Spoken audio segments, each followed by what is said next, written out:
would like to speak a word today from the book of Hosea.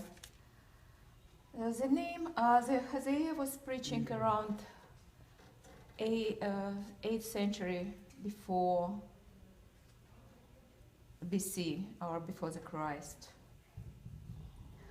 And it was a time right after the prophet Amos, who was telling the God's people the judgment is coming. The judgment is coming.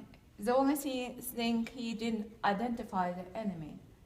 But in book of Hosea, the enemy is identified, and it's Assyria, who really was already dismembering Israel piece by piece.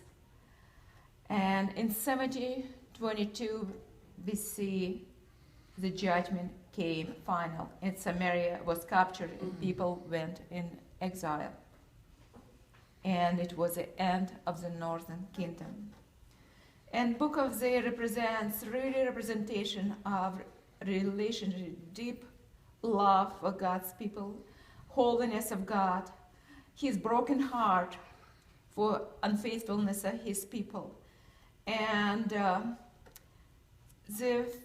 we can see the grace which we see in Brit Hadashah represented so powerfully here in that book.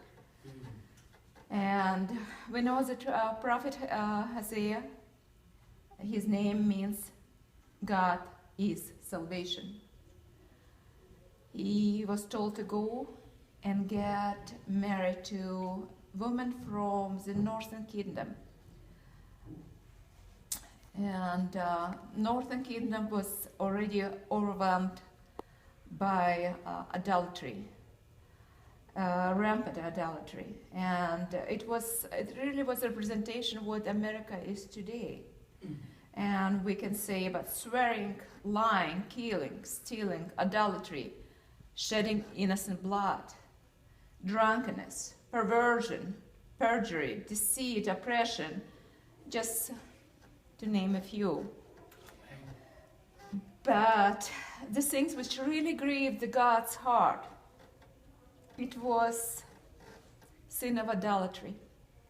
Sin of adultery. And in Isaiah 4:12,